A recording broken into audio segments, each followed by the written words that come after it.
अस्सलाम वालेकुम बच्चों।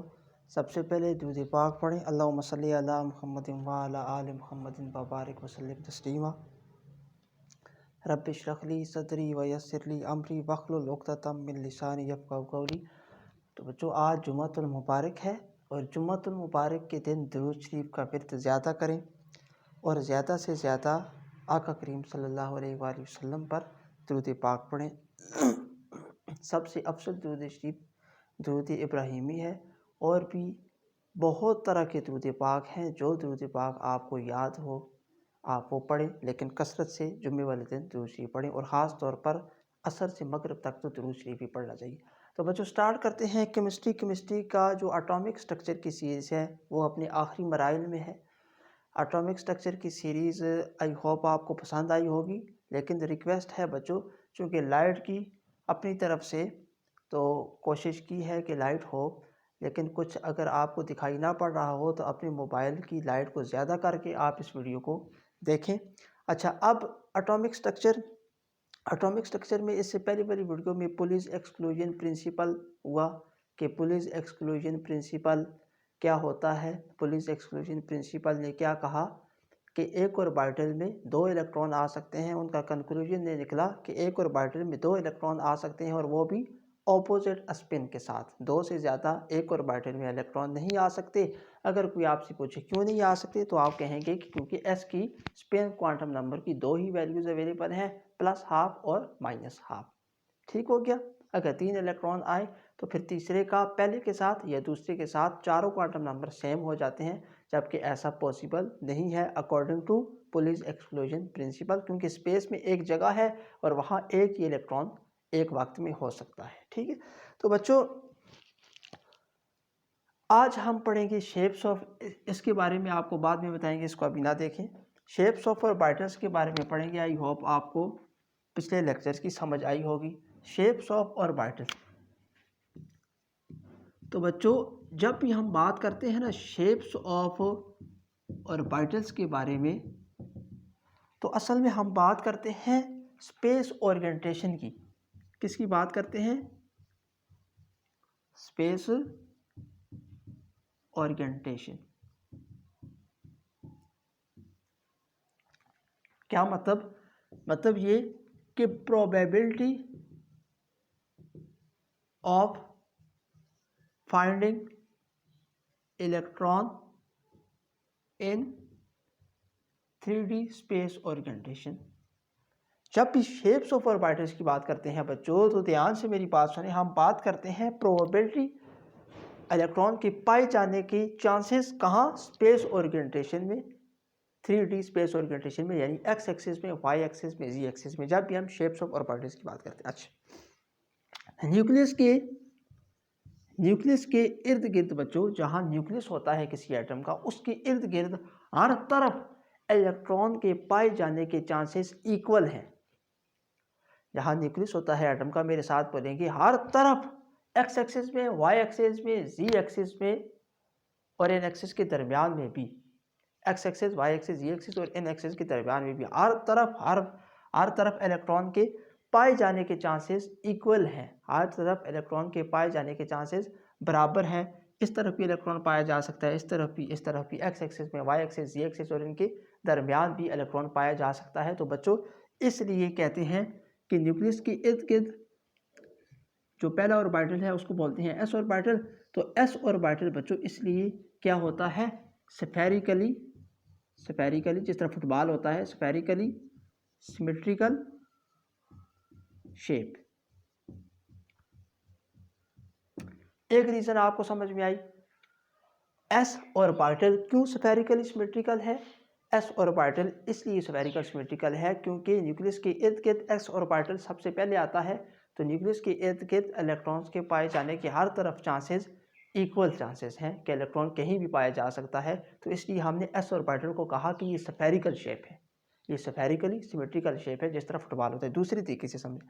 दूसरी एक बात ये भी लिखी हुई है बच्चों कि मैग्नेटिक क्वांटम नंबर में, जब हमने फाइंड किया क्या मैग्नेटिक क्वांटम नंबर, तो मैग्नेटिक क्वांटम नंबर में एस ऑर्बिटल को जब हमने मैग्नेटिक फील्ड के अंदर रखा, एस ऑर्बिटल को जब हमने मैग्नेटिक फील्ड के अंदर रखा, मैग्नेटिक फील्ड के अंदर एस ऑर्बिटल को रखा, क्या मतलब ये कि भाई एस ऑर्बिटल में इलेक्ट्रॉन होंगे, तो इलेक्ट्रॉन जो एस ऑर्बिटल में है उनको हमने मैग्नेटिक फील्ड के अंदर रखा। तो मैग्नेटिक फील्ड के जब अंदर रखा बच्चों, तो एम की वैल्यू हमारे पास आई 0, मतलब कि नो डिफ्लेक्शन। उस एस ऑर्बिटल ने डिफ्लेक्शन, कोई भी डिफ्लेक्शन शो नहीं की। जब कोई डिफ्लेक्शन शो नहीं की तो हमने एस ऑर्बिटल को कोई डायरेक्शन नहीं दी, एस ऑर्बिटल को कोई डायरेक्शन नहीं दी। तो जब एस ऑर्बिटल को कोई डायरेक्शन ना दें आप, तो वो स्फेरिकल सिमेट्रिकल ही होगा। अब मेरी बात समझ में आई? अच्छा, जब कोई डायरेक्शन ना दे तो वो क्या होगा? स्फेरिकल सिमेट्रिकल होगा। क्योंकि ये देखें, स्फेरिकल सिमेट्रिकल चीज़ होती है, वही चीज़ होती है नॉन डायरेक्शनल। तो आई होप मेरी बात यहाँ तक आपको समझ में आई। आगे बढ़ते हैं बच्चों, स्क्रीनशॉट लें इसका ताकि मैं इसको अरेज करूँ। तो एस ऑर्बिटल की क्या शेप है? Spherical symmetrical shape. चलें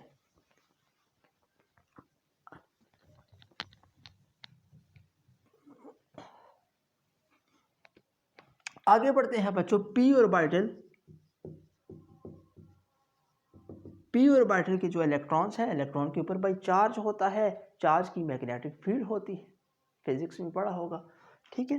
पी ऑर्बिटल को जब हमने पी ऑर्बिटल पर मैग्नेटिक फील्ड अप्लाई की, यानी क्या मतलब कि इसमें जो इलेक्ट्रॉन्स हैं पी ऑर्बिटल के अंदर, उसमें जब मैग्नेटिक फील्ड अप्लाई की तो हमारे पास श्रोडिंगर के 3 वैल्यूज़ आई, +1, 0 और -1, 3 वैल्यूज़ आई। क्या मतलब कि जब पी ऑर्बिटल को हमने मैग्नेटिक फील्ड के अंदर रखा तो इसने 3 तरह की डिफ्लेक्शन शो की, 3 डिफ्लेक्शंस शो की। बच्चों डिफ्लेक्शन समझते हैं आप? डिफ्लेक्शन आप समझे कि यानी किसी चीज़ का एंगल चेंज हो जाए। एक चीज़ यहाँ है तो डिफ्लेक्ट हो गई, मतलब कि उसका एंगल यहाँ था, उसका एंगल 90 डिग्री, तो थोड़ी सी डिफ्लेक्ट हो गई, ठीक हो गया, थोड़ी सी डिफ्लेक्ट हो गई। एंगल में चेंज आ जाना, एंगल में तब्दीली आ गई, एंगल तब्दील हो गया, पहले जो था एंगल, इनिशियल एंगल जो था, फाइनल एंगल उससे चेंज हो गया, तो उसको कहते हैं डिफ्लेक्शन। तो 3 तरह की डिफ्लेक्शंस आई पी ऑर्बिटल्स में, 3 तरह की डिफ्लेक्शंस आई, 3 तरह की डिफ्लेक्शंस आई, तो 3 नंबर दिए, +1, 0, -1, और 3 तरह की डिफ्लेक्शन आई। तो हमने कहा कि इसमें पी में 3 ऑर्बिटल्स प्रेजेंट हैं, जिसको हमने नाम दिया px, py और pz, ठीक हो। कि x, ये px ऑर्बिटल होती है x एक्सिस में, ये py ऑर्बिटल होती है, और ये इस तरह ड्रा होती है pz ऑर्बिटल। अब सुनना मेरी बात ध्यान से बच्चों, ये जो px ऑर्बिटल है, py ऑर्बिटल है और pz ऑर्बिटल है, ये तीनों ऑर्बिटल्स डायरेक्शनल है, ये डायरेक्शनल है। एस ऑर्बिटल की कोई डायरेक्शन नहीं होती, फुटबॉल की कोई डायरेक्शन नहीं होती, नॉन डायरेक्शनल होता है। स्फेरिकल सिमेट्रिकल होता है, उसकी नॉन डायरेक्शन होती है, कोई डायरेक्शन नहीं होती। पी एक्स इसकी डायरेक्शन है, पी वाई की भी एक डायरेक्शन है, पी जी की भी एक डायरेक्शन है। बच्चों क्यों डायरेक्शन है आपसे कोई पूछे? क्योंकि 3 डिफ्लेक्शंस थी भाई, किसकी? पी ऑर्बिटल में जो इलेक्ट्रॉन्स थी उनका जब हमने मैग्नेटिक फील्ड अप्लाई की तो 3 डिफ्लेक्शंस आई, 3 डिफ्लेक्शंस आई। 3 डिफ्लेक्शंस का मतलब है कि 3 तरह की डायरेक्शंस प्रेजेंट है, कि इन 3 ऑर्बिटल्स में 1, 2, 3 तरह की डायरेक्शंस प्रेजेंट है। पी एक्स में और डायरेक्शन है, पी वाई में और डायरेक्शन है, पी जी में और डायरेक्शन है। इन तीनों में बच्चों 3 तरह की डायरेक्शंस प्रेजेंट है। डायरेक्शन क्यों आई इधर आपसे कोई पूछे तो क्या कहेंगे? 3 तरह की डिफ्लेक्शंस आई जब हमने पी ऑर्बिटल को मैग्नेटिक फील्ड के अंदर रखा, यानी पी ऑर्बिटल में जो इलेक्ट्रॉन्स प्रेजेंट है उन्होंने 3 किस्म की डिफ्लेक्शन थी। डिफ्लेक्शन क्या होती है? एंगल का चेंज हो जाना, एंगल जो इनिशियल एंगल था फाइनल एंगल उससे चेंज हो गया, ठीक हो गया। तो 3 तरह की डायरेक्शन हमने बना दी बोर्ड पे, 3 तरह की डायरेक्शन हमने बोर्ड पे बना दी। तो अब सवाल आपके जहन में ये होगा कि सर ऐसे आप बनाते, ऐसे बनाते, ऐसे बनाते, ये भी डायरेक्शंस हैं, ये एक डायरेक्शन, ये दूसरी, ये तीसरी, ऐसे बनाते। ऐसे क्यों बनाया है? एग के लॉब की तरह, ये 2 लॉब्स हैं ना बच्चों, एग लॉब्स इनको बोलते हैं, एग की तरह के लॉब्स क्यों बनाए हैं बच्चों? ये देखें, ये बी डायरेक्शंस हैं, ये बी डायरेक्शंस हैं तीनों। ये जो एग लॉब्स बने हुए हैं ये इसलिए बने हुए हैं बच्चों डायरेक्शंस क्यों बनाई, 3 डिफ्लेक्शंस थी। डायरेक्शंस क्यों बनाई इनकी, क्योंकि 3 तरह की डिफ्लेक्शंस थी। और एग लोब्स क्यों बनाए, एग लोब्स बच्चों 3 डायमेंशनल। एग लोब, ये जो एग लोब है बच्चों अंदर से ये क्या है, 3 डायमेंशनल है। एग लोब इसलिए बनाए भाई पी भी तो ऑर्बिटल है ना, पी भी क्या है, ऑर्बिटल है। और ऑर्बिटल की डेफिनेशन आपने पढ़ी है, उसको आप याद रखेंगे कि 3 डायमेंशनल रीजन्स। ऑर्बिटल क्या होता है, 3 dimensional region around the space where there is a maximum probability of finding an electron with certain energy। समझ आई मेरी बात। तो इसको इसलिए एग लोब्स बनाए हैं क्योंकि ऑर्बिटल जहाँ भी लफ्ज़ आएगा तो 3D की तरह हमें बनाना पड़ेगा, 3D की तरह हमें उसको शेप देनी पड़ेगी और वो एग लोब ही वो 3D की शेप पेश कर सकते हैं। तो मेरी बात आई होप आपको मैं कुछ ना कुछ समझा पाया हूँ। आगे बच्चों बात करते हैं डी ऑर्बिटल की, और फिर उसके बाद एक अच्छा सा क्वेश्चन सॉल्व करते हैं। वॉन्ड्स रूल भी आपको बताएंगे, वॉन्ड्स रूल के पीछे क्या क्या चीज़ें हैं वो भी बताएंगे इंशाल्लाह आपको। वो प्रिंसिपल बताएंगे, L+L रूल बताएंगे, बहुत कुछ बताएंगे इस लेक्चर में। देखिए डी ऑर्बिटल है बच्चों, डी ऑर्बिटल को में जो इलेक्ट्रॉन्स हैं उसमें जो चार्ज है वो शो करेगा डिफ्लेक्शंस इन दी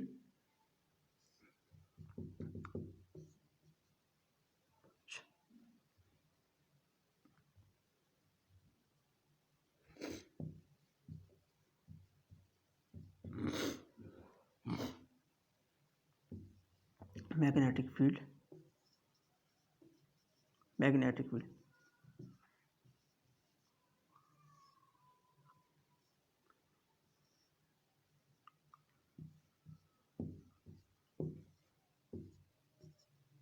सुनिए डी ऑर्बिटल में जब बच्चों हमने मैग्नेटिक फील्ड अप्लाई की तो हमारे पास पी में 3 तरह की डिफ्लेक्शंस आई थी, इसमें 5 तरह की 5 डिफ्लेक्शंस शो हुई। डी ऑर्बिटल्स ने 5 डिफ्लेक्शंस शो की, तो हमने इसको फिर 5 नाम दिए, 5 नाम दिए, -2, -1, 0, 1 और 2। ये 5 तरह की डिफ्लेक्शंस हमारे पास आई। 5 तरह की डिफ्लेक्शंस आई बच्चों, तो क्या होगा कि जो डी में ऑर्बिटल्स होंगे उनकी तादाद 5 होगी। वो मैं यहाँ लिखता हूँ आपके सामने, 1 2 3 4, 1 2 3 4 5। अच्छा, डी एक्स वाई, दूसरे का नाम डी वाई जी, तीसरे का नाम डी जेड एक्स, चौथे का नाम d x square minus y square और पाँचवें का नाम डी जी स्क्वायर। तो 5 तरह की डिफ्लेक्शंस हुई, 5 मैग्नेटिक क्वांटम नंबर आए, 5 मैग्नेटिक क्वांटम नंबर्स आए, ठीक है। और उनको हमने 5 तरह के नाम दिए, x y, y z, z x, x square minus y square और डी जी स्क्वायर। 5 तरह के हमने नाम दिए। अच्छा बच्चों, पी ऑर्बिटल डायरेक्शनल क्यों है, क्योंकि 3 डिफ्लेक्शंस थी तो 3 डायरेक्शंस थी। इसमें 5 डिफ्लेक्शंस हैं तो 5 डायरेक्शंस हैं, 5 डिफ्लेक्शंस हैं डी ऑर्बिटल की, तो डी ऑर्बिटल में भी बच्चों 5 डायरेक्शंस हैं, 5 डायरेक्शंस हैं, 5 डायरेक्शंस हैं। अच्छा 5 डायरेक्शंस हैं, ठीक हो गया। लेकिन ऑर्बिटल लफ्ज़ है तो फिर वो कैसा होगा, 3D होगा।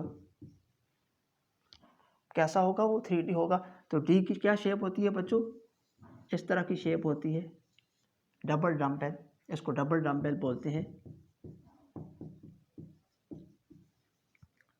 तो अब हम इसकी जो शेप है वो चूँकि 3D है, 4 लॉब्स हैं, इसके तो बोर्ड पे बनाना कॉम्प्लिकेटेड है, आपकी बुक पे बने हुए हैं, आप उसको बुक से देख सकते हैं। बताता हूँ मैं क्या होगा। एक्स वाई है बच्चों, ये देखें, ये एक्स एक्सिस है, ये इसको आप वाई एक्सिस कह दें और इसको जी एक्सिस कह दें, इसको वाई एक्सिस कह दें। जो डी एक्स वाई है उसका मतलब है कि ये जो डबल डम्बेल बनेगा वो एक्स और वाई के दरमियान में बनेगा, यानी यहाँ पर बनेगा। वाई जी का मतलब है वाई और जेड के दरमियान में, यानी यहाँ पर बनेगा, ठीक है, यहाँ पर वाई और जेड के दरमियान में, यहाँ और यहाँ, ठीक है। जेड एक्स का मतलब है जेड और एक्स के दरमियान में बनेगा। डी एक्स के और वाई स्क्वायर का मतलब है एक्स और वाई के ऊपर बनेगा, एक्स और वाई के ऊपर बनेंगे लोब्स। लोब्स कहाँ बनेंगे भाई, ये वाले लोब्स जो हैं ये कहाँ बनेंगे, एक्स और वाई के ऊपर, एक्स और वाई के ऊपर, एक्स और वाई के ऊपर, यहाँ एक्स और वाई के ऊपर, ठीक है। 4 लोब्स बनाने हैं। डी जी स्क्वायर का मतलब है यहाँ जी स्क्वायर के ऊपर लॉब्स बनेंगे। ठीक है, तो यहाँ 2D है बोर्ड, तो 3D में आप चेक कर सकते हैं कि ये कैसे बनते हैं। 3D में सर्च करें गूगल में डी ऑर्बिटल्स, तो आपके सामने उसकी सारी पिक्चर्स बनी आ जाएंगी, आप उसको बेहतर तरीके से वहाँ पर देख सकते हैं। समझ आई? तो बच्चों अभी रिकॉल करते हैं, पी ऑर्बिटल में 3 तरह की डिफ्लेक्शंस थी, तो हमने 3 डायरेक्शंस दी, लेकिन एग लोब क्यों बनाया? क्योंकि ऑर्बिटल है और ऑर्बिटल 3 डायमेंशनल होता है। डी ऑर्बिटल है, डी ऑर्बिटल में 5 तरह की डिफ्लेक्शंस आई। किसकी? जब डी ऑर्बिटल को हमने मैग्नेटिक फील्ड के अंदर, डी ऑर्बिटल में इलेक्ट्रॉन्स होंगे, इलेक्ट्रॉन्स की मैग्नेटिक फील्ड होती है क्योंकि इलेक्ट्रॉन के ऊपर चार्ज होता है। 5 तरह की डिफ्लेक्शंस आई, 5 नाम दिए हमने, -2 -1, इसलिए कहा जाता है कि डी ऑर्बिटल में 5 ऑर्बिटल्स मौजूद होते हैं, डी में 5 ऑर्बिटल्स मौजूद होते हैं। फिर हमने उसको further x y y z z x ये इसको नाम दिए। ठीक हो गया? डी ऑर्बिटल्स की पी कितनी डायरेक्शंस हैं? 5 तरह की डायरेक्शंस हैं, 5 तरह की पॉसिबिलिटीज़ हैं। ये लॉब्स क्यों बनाए? क्योंकि ऑर्बिटल है और ऑर्बिटल 3 डायमेंशनल होता है। आई होप आपको यहाँ तक बात समझ में आई है। इससे आगे बढ़ते हैं बच्चों। तो जब भी ऑर्बिटल्स की बात कोई आपसे करे तो उसका मतलब होता है space orientation. Space orientation where there is a probability of finding electron. Space में जो ओरिएंटेशंस हैं, जो कर्व हैं, स्पेस में ओरिएंटेशंस हैं, स्पेस में जैसे डायरेक्शंस हैं एक्स वाई जी डायरेक्शंस, उसकी हम बात करते हैं जब हम बात करें शेप ऑफ ऑर्बिटल के बारे में। अच्छा, यहाँ से आगे बढ़ें अब, तो इलेक्ट्रॉनिक कॉन्फ़िगरेशन यानी इलेक्ट्रॉन की डिस्ट्रीब्यूशन। अच्छा, सबसे पहले बच्चों आप देखें तो हमारे लेक्चर जहाँ से स्टार्ट हुए हैं वहाँ हमने आपको बताया है कि वाई भी स्टेडी एटम्स, हम एटम को स्टडी करते हैं क्यों है, इसका फ़ायदा क्या होता है, तो वो वहाँ से आप देख सकते हैं। बात कंप्लीट यानी केमिस्ट्री की डेफिनेशन से लेकर यहाँ तक मुकम्मल तौर पर चले हैं, एक छोटे से पॉइंट से लेकर चले हैं। अगर किसी को कुछ भी नहीं आता तो शुरू से लेकर चले हैं सब तक। अच्छा, शेप्स ऑफ ऑर्बिटल्स की बात हुई। अब इलेक्ट्रॉन की अब एटॉमिक स्ट्रक्चर की बच्चों जो एप्लीकेशंस हैं वो इंशाल्लाह इससे अगली वीडियो में हम आपको बताएंगे कि एटॉमिक स्ट्रक्चर ये जो हमने इतनी एफर्ट की कि रदरफोर्ड का मॉडल, बोहर का मॉडल, श्रोडिंगर वेव इक्वेशन, ब्रोलीज का लॉ, ये सब कुछ जो है, ये इतनी जो एफर्ट है ये क्यों है, किस लिए है, एटॉमिक स्ट्रक्चर की वीडियो में हम आपको एक वीडियो बनाएंगे और आपको बताएंगे कि इसकी ये एप्लीकेशंस है, हमने इतनी एफर्ट इसलिए बर्दाश्त की है, इसकी कोई एप्लीकेशंस है। पहले एटम्स की एप्लीकेशंस बताएंगे, आप एटॉमिक स्ट्रक्चर की एप्लीकेशंस बताएंगे। चलें स्टार्ट करते हैं बच्चों। N+L रूल क्या होता है? ये रूल क्या है? इलेक्ट्रॉन डिस्ट्रीब्यूशन या इलेक्ट्रॉनिक कॉन्फ़िगरेशन, जो भी आप बोलें। तो N+L रूल क्या बोलता है?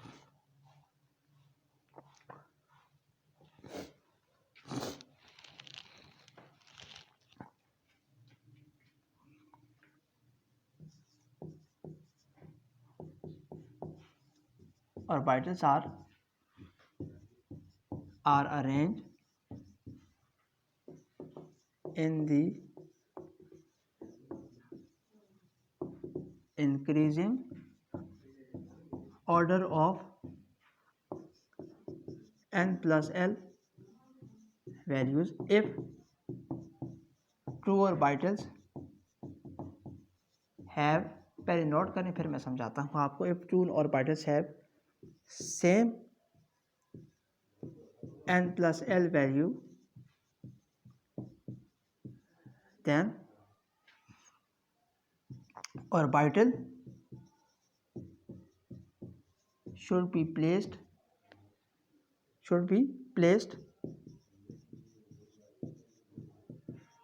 first where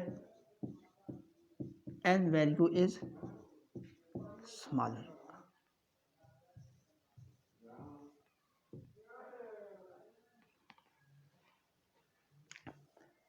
स्क्रीन शॉट लें। Orbitals are range in the increasing order of N+L values if two orbitals have same N+L value then orbital should be placed first where N value is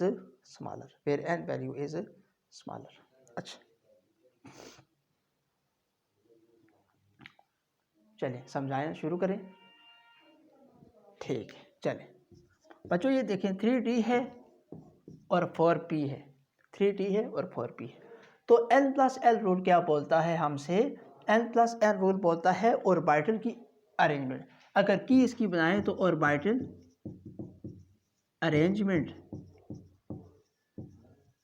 orbitals की arrangement के बारे में कि कौन सा orbital पहले आएगा, कौन सा बाद में आएगा, कौन सा पहले आएगा, कौन सा बाद में आएगा, इसके लिए है N+L रूल। ठीक है, देखें 3D 4P है बच्चों। यहाँ अगर मैं आपसे बोलूँ n की वैल्यू क्या है, तो n की वैल्यू है 3। यहाँ n की वैल्यू बोलूँ तो n की वैल्यू है 4। ठीक है, यहाँ आप वैल्यूज़ लिख लेते हैं। देखें SPDF, S की होती है 0, P की 1, T की 2, F की 3। अच्छा, D की वैल्यू क्या हो गई बच्चों? D की वैल्यू क्या होगी? 2, तो 3 + 2 5, 4, और P की वैल्यू क्या है? 1, 4 + 1 5। तो आप देख सकते हैं कि 4P की का N+L हमने निकाला, ये N है, ये N है, ये L की वैल्यू है ऊपर, ये L की वैल्यू है। ठीक है, तो दोनों के लिए हमने L की वैल्यूज निकाली बच्चों, क्या आई? दोनों के लिए 5 आई, 3D के लिए भी 5 आई और 4P के लिए भी 5 आई। अब ये कह रहा है N+L रूल हमसे कि विस्पेसर रूल भी इसको बोलते हैं कि जो जिसकी N की वैल्यू कम होगी, N वैल्यू स्मॉलर, वो पहले आएगा, वो ऑर्बिटल फिलिंग में, इलेक्ट्रॉन फिलिंग में वो पहले आएगा। तो देखें आप, यहाँ से पहले आ रहा है 1s 2s 2p 3s 3p 4s, 3D पहले आया 4p बाद में आया, 3D पहले आया 4p बाद में आया। समझ आ गई बच्चों आपको कि जिसकी N दो ऑर्बिटल्स में से पहले ऑर्बिटल कौन सा फिल होगा या पहले कौन सा ऑर्बिटल आएगा, वो वाला ऑर्बिटल आएगा जिसकी N वैल्यू स्मॉलर है, जिसकी N वैल्यू कम है। ठीक है, तो ये है बच्चों N+L रूल।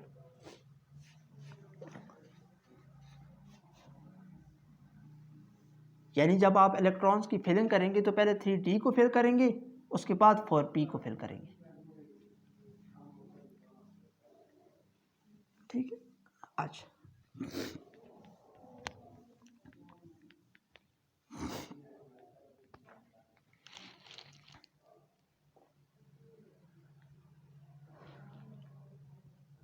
अच्छा, एक और प्रिंसिपल है इसी तरह का। ठीक, अच्छा चलें इसकी एक और मिसाल करते हैं हम। जैसे 2P है, यहाँ से आप कुछ बताएं मुझे, मैं आपको करके बताता हूँ। 6D 7P करते हैं, चलिए 6D 7P। N+L रूल के अकॉर्डिंग देखें बच्चों, N क्या है? 6, ये N की वैल्यू है 6। ठीक है, D की वैल्यू क्या होगी? अभी आपने किया है 0 1 2 3, और SPD, D की वैल्यू क्या होती है? 2 होती है। तो 6 + 2 8 हो गया, और 7P, 7 और P की वैल्यू क्या होती है? 1 होती है, P की वैल्यू 1 होती है, 7 + 1 8। तो दोनों का N+L सेम आया है, लेकिन सबसे पहले कौन सा ऑर्बिटल आएगा? जिसकी N की वैल्यू स्मॉलर है, N की वैल्यू स्मॉलर, N की वैल्यू यहाँ 6 है, यहाँ 7 है, यहाँ N की वैल्यू स्मॉलर है, तो 6D पहले आएगा। तो N+L रूल की तो आपको समझ आ गई, आसान था। अच्छा, अब वो प्रिंसिपल क्या है बच्चों? ये भी इसी तरह की चीज़ है, ये भी नो डिफरेंट, कोई ऐसी बात इसमें भी नहीं है। अब वो जो बच्चों लफ्ज़ है ना, असल में ये है जर्मन लैंग्वेज का लफ्ज़ है असल में। इस प्रिंसिपल को बच्चों कहते हैं building up principle, building up principle. ये प्रिंसिपल क्या बोलता है हमसे? इलेक्ट्रॉन्स आर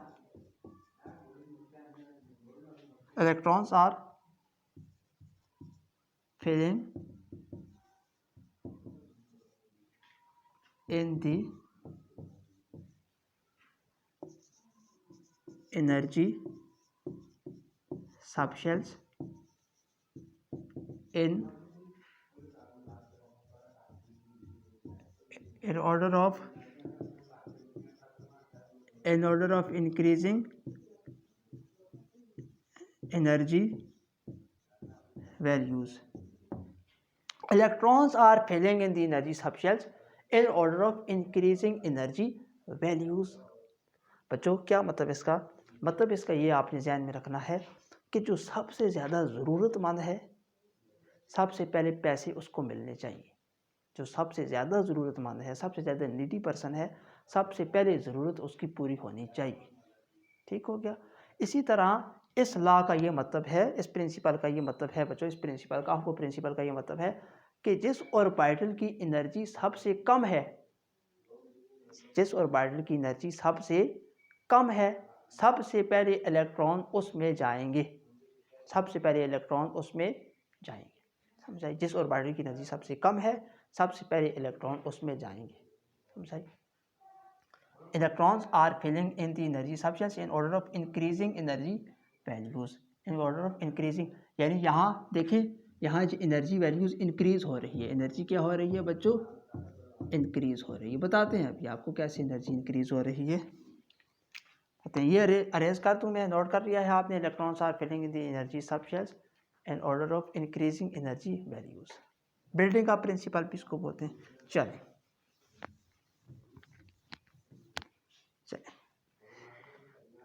बच्चों देखें कि कोई चीज़ न्यूक्लियस की जितनी करीब होती है उसकी एनर्जी इतनी लेस होती है, लेस एनर्जी, उस ऑर्बिटल की एनर्जी इतनी लेस होगी, उस ऑर्बिटल की एनर्जी इतनी लेस होगी। इसकी -13.4 इलेक्ट्रॉन वोल्ट थी, दूसरे की थी -3.4 थी, 3.4 इलेक्ट्रॉन वोल्ट होती है, और इससे आगे की -1.54 इलेक्ट्रॉन वोल्ट होती है। तो माइनस में जितना नंबर बड़ा उतना मतलब कि छोटा, माइनस में पे जितनी बड़ी वैल्यू उतनी वो वैल्यू छोटी है। सबसे बड़ी वैल्यू किसकी है, इसकी सबसे बड़ी है, तो इसके मतलब है इसकी एनर्जी उससे कम है क्योंकि माइनस में है। ठीक है। तो कोई चीज़ जो न्यूक्लियस के करीब होगी उसकी एनर्जी कम होगी क्योंकि उसकी एनर्जी, उस ऑर्बिटल की एनर्जी न्यूक्लियस ने ले ली है, उस ऑर्बिटल की एनर्जी न्यूक्लियस ने ले ली है। तो कोई चीज़ न्यूक्लियस से जितनी दूर होती जाएगी उसकी एनर्जी उतनी ज़्यादा होगी, कोई चीज़ न्यूक्लियस की जितनी करीब होगी उसकी एनर्जी उतनी कम होगी। ठीक हो गया, समझ आ गया। अच्छा, मैं लिखता हूँ यहाँ close to nucleus, close to nucleus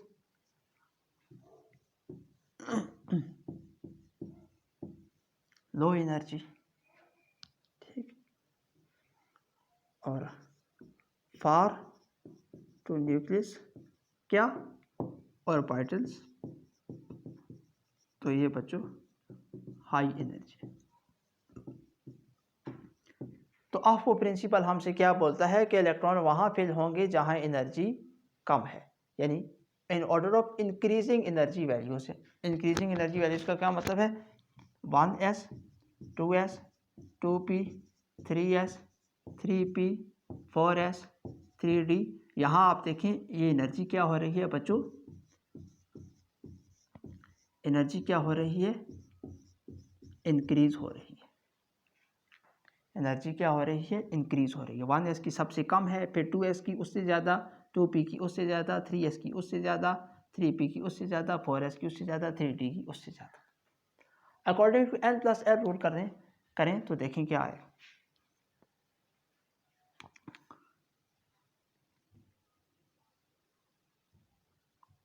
देखिए 4s, 4 और s का क्या होता है 0, तो आंसर आया 4। 3d, 3d का क्या वैल्यू होती है, 2 वैल्यू होती है, तो इसका आया 5। ठीक है, 0 1 2 3 S P D F। समझ आइए आपको। तो 3D की आप ये समझे कि इसकी n वैल्यू n+l रूल के अकॉर्डिंग 5 वैल्यू है, तो एनर्जी ज़्यादा है। इस तरह भी आप कर सकते हैं। 4s में एनर्जी क्या आई हमारे पास, समझे आप 4s 4 + 0 n+l, ये n की वैल्यू है, तो 4 आई, तो 4 यहाँ कम है, 5 ज़्यादा है, तो इसकी एनर्जी ज़्यादा 3D की, 4s की एनर्जी कम है। अकॉर्डिंग टू n+l रूल भी इसको जज कर सकते हैं। n+l रूल में अगर इन केस n+l रूल में 2 की वैल्यू सेम आ जाएं तो पहले कौन सा ऑर्बिटल आएगा जिसमें n की वैल्यू स्मॉलर होगी। ठीक है, और आपको प्रिंसिपल क्या बोलता है, वो हमसे ये बोलता है वो प्रिंसिपल कि जिस ऑर्बिटल की एनर्जी कम होगी वो ऑर्बिटल सबसे पहले फिल होगा। जिस ऑर्बिटल की एनर्जी कम होगी वो सबसे पहले फिल होगा, जिसकी एनर्जी ज़्यादा होगी वो बाद में फिल होगा, जिसकी एनर्जी कम होगी वो पहले फिल होगा। समझ आ गई। अब आखिरी बात जो आज के लेक्चर की है और तकरीबन ये चैप्टर बच्चों ख़त्म होने जा रहा है, horns rule, police exclusion principal तो हो गया। Horns rule,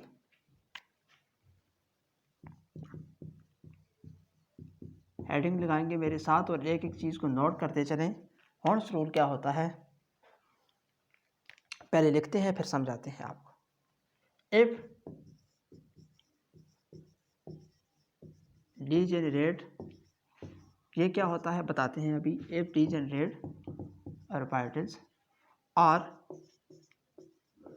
available, if degenerate orbitals are available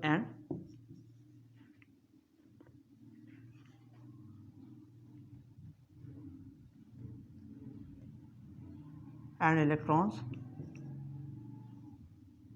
and more than, थोड़ा सा और स्पेसिफाई कर दूँ, more than one electron is available,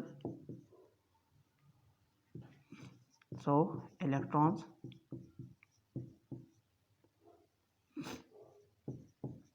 should fill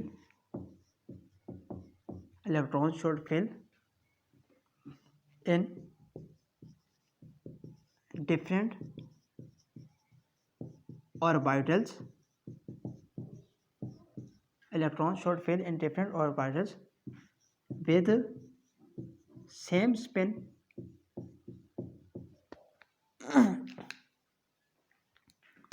rather than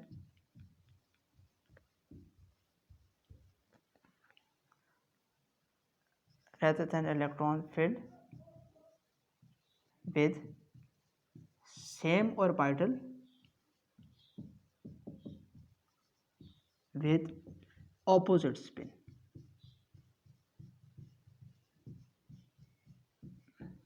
ठीक है बच्चों। डीजेनरेट क्या होता है? डीजेनरेट का मतलब एम्प्टी भी होता है यानी खाली ऑर्बिटल्स, अभी समझाते हैं आपको। एम्प्टी ऑर्बिटल भी होता है या सेम एनर्जी, जैसे px, py और pz था। अगर आप इन पे मैग्नेटिक फील्ड अप्लाई ना करें, इन पर मैग्नेटिक फील्ड का इन्फ्लुएंस ना हो, तो इन तीनों ऑर्बिटल्स की एनर्जी आपस में सेम है। इसको बोलते हैं डीजेनरेट ऑर्बिटल्स। डी के 5 ऑर्बिटल्स हैं, पांचों ऑर्बिटल्स की एनर्जी आपस में सेम है, तो इसको बोलते हैं बच्चों डीजेनरेट ऑर्बिटल्स। तो हॉर्न्स रूल आपसे क्या कहता है बच्चों? हॉर्न्स रूल, इसका पहले आप स्क्रीनशॉट लें फिर मैं आपको बताता हूँ। चलिए, सेम एनर्जी, एम्प्टी ऑर्बिटल्स या एनर्जी सेम ऑर्बिटल्स की, वो ऑर्बिटल्स जिनकी एनर्जी आपस में सेम हो। तो क्या बताता है हॉर्न्स रूल? हॉर्न्स रूल बच्चों आपको बताता है कि आपके पास इलेक्ट्रॉन्स हों तो आपने इलेक्ट्रॉन्स को इस तरह फिल करना है कि किस तरह फिल करना है। चलें पहले मैं आपको बताता हूँ, इसको मैं इरेज कर दूँ तो आपको एक मिसाल से समझ आएगी ये बात। Electrons should fill in different orbitals with the same spin rather than electron filled with same orbital with opposite spin। यानी एक ऑर्बिटल में 2 इलेक्ट्रॉन नहीं आएंगे, अगर ऑर्बिटल एक से ज़्यादा मौजूद हैं तो सब ऑर्बिटल्स को एक एक इलेक्ट्रॉन देना पड़ेगा। यानी इन सब की एनर्जी सेम है तो इन सब के साथ इंसाफ होगा, सबको एक एक इलेक्ट्रॉन देना पड़ेगा। ये नहीं होगा कि एक ही ऑर्बिटल को आप 2 इलेक्ट्रॉन दे दें, एक को 2 दे दें और दूसरे को कुछ भी ना मिले, इस तरह नहीं होगा, बल्कि सब ऑर्बिटल्स को एक एक इलेक्ट्रॉन देना पड़ेगा। ये है हॉर्न्स रूल। अब ये आपको बताते हैं। चलें, ये आपने नोट कर लिया। चलें तो मैं अरेज करने लगा हूँ इसको।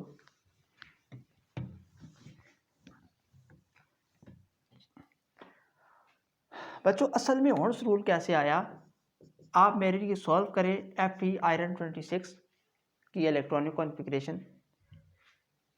वीडियो को पॉज करके सॉल्व करेंगे।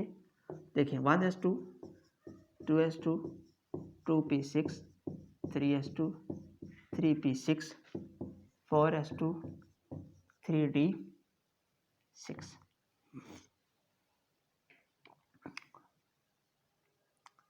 चले,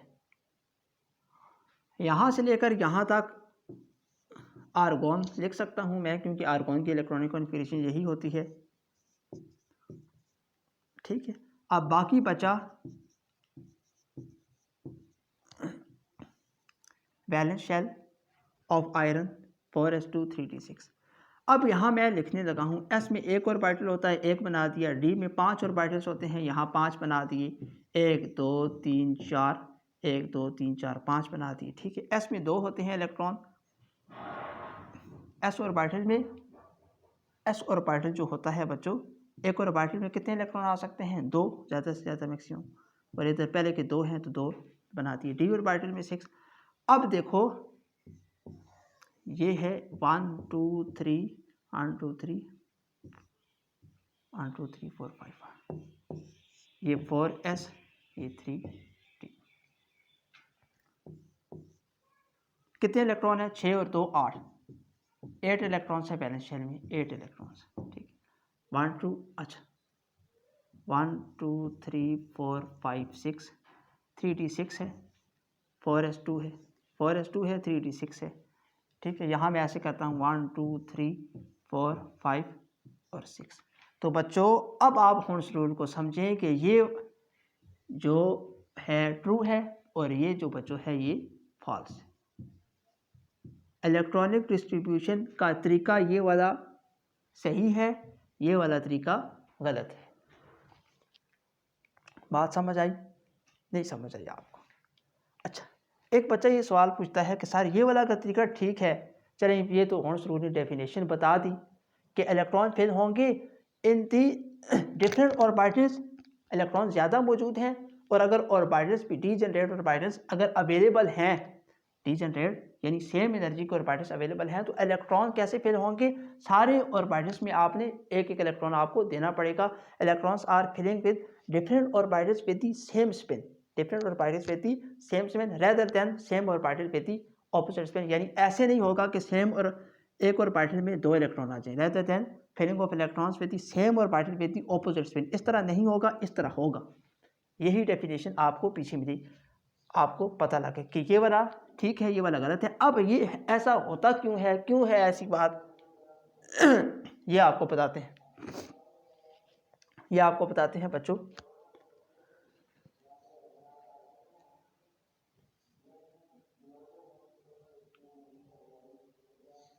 चलिए स्टार्ट करते हैं आपको समझाना कि हुंस रूल के पीछे ओरिजिन क्या है, चक्कर क्या है। बच्चों असल में बात ये है कि जो आयरन है ना, आयरन Fe आयरन, वो फेरोमैग्नेटिक है। रियल में आयरन क्या है बच्चों? फेरोमैग्नेटिक है। फेरोमैग्नेटिक वो क्या होता है सर बताते हैं बच्चों आप। फेरोमैग्नेटिक, फेरोमैग्नेटिक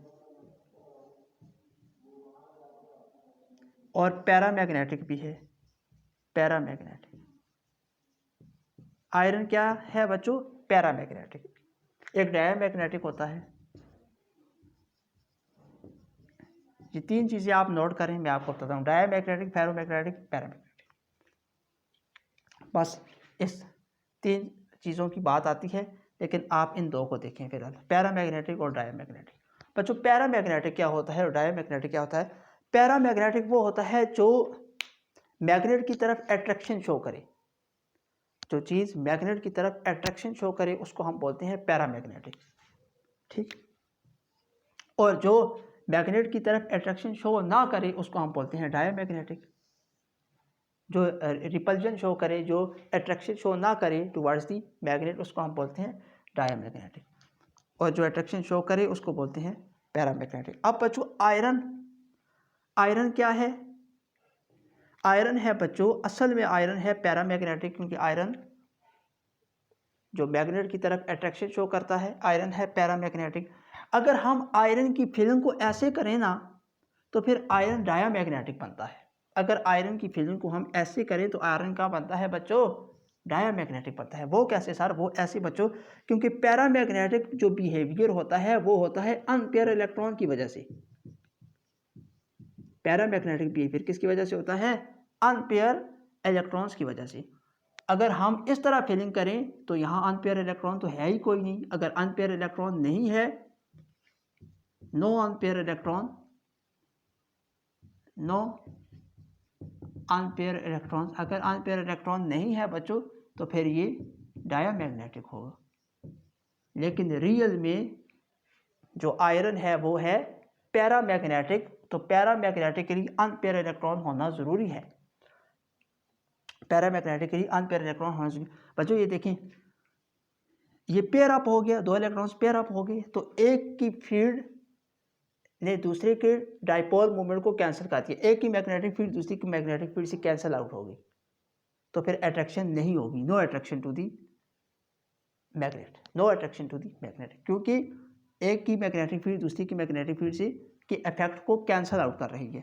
यहाँ अनपेयर इलेक्ट्रॉन है तो इसका ये अनपेयर इलेक्ट्रॉन है तो इसके साथ पेयर नहीं है। अगर पेयर होता तो वो एक का पेयर, एक का ये इलेक्ट्रॉन दूसरे के इफेक्ट को कैंसिल आउट कर रहा है। यहाँ अनपेयर है तो इसके इफेक्ट को कैंसिल आउट नहीं कर रहा, लिहाजा ये मैग्नेट की तरफ अट्रैक्शन शो करेगा। तो बच्चों इस तरह जब हम आयरन की इलेक्ट्रॉन की डिस्ट्रीब्यूशन करते हैं तो तब ही ये बात रियल में प्रूव होती है कि आयरन है पैरामैग्नेटिक। अगर इस तरह हम हॉर्न्स रूल में अगर हम इस तरह जो है वो फिलिंग करें इलेक्ट्रॉन की, तो फिर इलेक्ट्रॉन जो है वो आयरन जो है बच्चों वो डायामैग्नेटिक कहलाएगा, पैरामैग्नेटिक नहीं कहलाएगा। लेकिन हकीकत में आयरन पैरामैग्नेटिक होता है। तो आयरन को पैरामैग्नेटिक करने के लिए अनपेयर इलेक्ट्रॉन होना ज़रूरी है, और अनपेयर इलेक्ट्रॉन के लिए अकॉर्डिंग टू हॉर्न्स रूल इस तरह की इलेक्ट्रॉन डिस्ट्रीब्यूशन होना ज़रूरी है। आई होप आपको लेक्चर समझ में आया होगा। आखिरी क्वेश्चन बच्चों, आखिरी क्वेश्चन यहाँ से करते हैं और फिर बात को समझ आ गई आपको। पैरामैग्नेटिक है, आयरन में इस तरह क्यों ठीक है, इस तरह क्यों गलत है? क्योंकि आयरन पैरामैग्नेटिक और पैरामैग्नेटिक में अनपेयर इलेक्ट्रॉन होने जरूरी।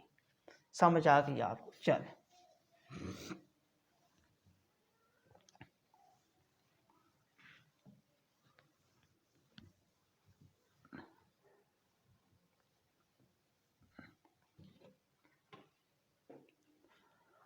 अच्छा, अब मैं आपसे एक क्वेश्चन पूछूं यहाँ। चले,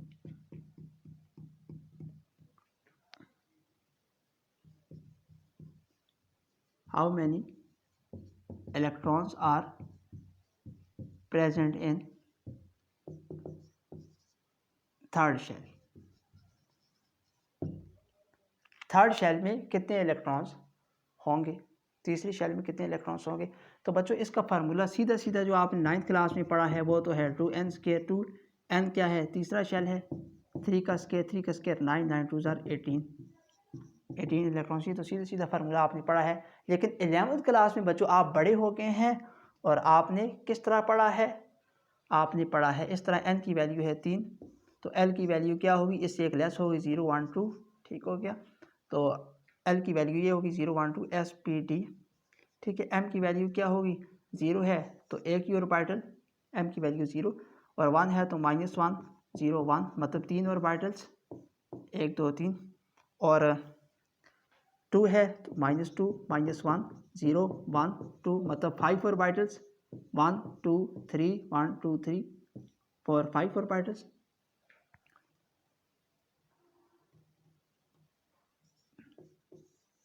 ठीक है, अब आप पढ़ चुके हैं एफ प्रिंसिपल भी पढ़ चुके हैं, n+l रूल भी पढ़ चुके हैं, पुलिस एक्सक्लूजन प्रिंसिपल भी पढ़ चुके हैं, हॉर्न्स रूल भी पढ़ चुके हैं, सब कुछ पढ़ चुके हैं। एक ऑर्बिटल s में 1, p में 3, d में 5 ऑर्बिटल, और एक ऑर्बिटल से जो बात निकल कर आती है पुलिस एक्सक्लूजन प्रिंसिपल से वो ये आती है कि एक ऑर्बिटल में 2 इलेक्ट्रॉन हो सकते हैं, 2 से ज़्यादा नहीं हो सकते। तो कितने ऑर्बिटल्स हैं टोटल? 5 6 7 8 9, और हर किसी में कितने इलेक्ट्रॉन होंगे? 2 2, 1 2 3 4 5 6 5। सबको पहले एक एक दिया फिर। ठीक है, अगर शेल तीसरा है तो उसमें कितने इलेक्ट्रॉन ज़्यादा से ज़्यादा आ सकते हैं? सवाल ये है, how many electrons are present possible in third shell? तो बच्चों ये देखें, आप इनको काउंट करें, आपके सामने आ गए 18 इलेक्ट्रॉन्स। तो पहले ऐसे करते थे और अब उस चीज़ को आप अंदर जा रहे हैं उस चीज़ की फर्स्ट ईयर में इस तरह। समझ आ गई? तो 2n² का फार्मूला। अच्छा,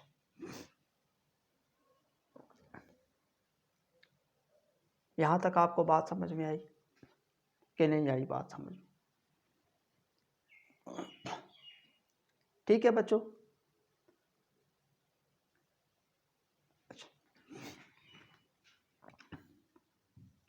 नंबर ऑफ, एक और फार्मूला लिखें, नंबर ऑफ इलेक्ट्रॉन्स इन सब शेल्स 2 × 2l+1। अगर आप ये देखना चाहते हैं कि एस सब शेल में कितने इलेक्ट्रॉन आ सकते हैं तो ये फार्मूला लगाएं। एल देखें, एस में कितने इलेक्ट्रॉन आ सकते हैं, 0, तो यहाँ 0 किया +1। एस में देखें, एस ऑर्बिटल है ना, एस ऑर्बिटल में कितने इलेक्ट्रॉन आ सकते हैं ये आपने इस फार्मूले से फाइंड करना है। 2, तो 2 को 0 से मल्टीप्लाई किया, 0 हो गया, 0 + 1 तो 2 1 2। तो एस में 2 इलेक्ट्रॉन आ सकते हैं, यहाँ से आपको पता चल गया। पी में देखना चाहते हैं, देखिए 2l+1, पी में एल की वैल्यू क्या होती है, 1, 2 1 + 1, 2 1 2, 2 + 1 3, 3 2 6, तो पी में 6 आ सकते हैं। डी में इसी तरह 2 × 2l+1, 2, एल में 4 और 1 5, 2 2 4, 4 + 1 5, 5 2 10, तो डी में 10 इलेक्ट्रॉन आ सकते हैं। तो इलेक्ट्रॉन्स सब शेल्स में किस तरह इलेक्ट्रॉन कितने कितने आ सकते हैं उसका फार्मूला है 2 × 2l+1। तो बच्चों इससे आगे हम फेडरल बोर्ड्स के very important questions previous year के स्टार्ट करेंगे, एमटी कैट के क्वेश्चंस भी हम स्टार्ट करेंगे। तो चलें दुरूद पाक पढ़कर इख्तिताम करते हैं और जुम्मे की तैयारी करें, नमाज की पाबंदी करते हैं, दुरूद शरीफ कसरत से पढ़ें।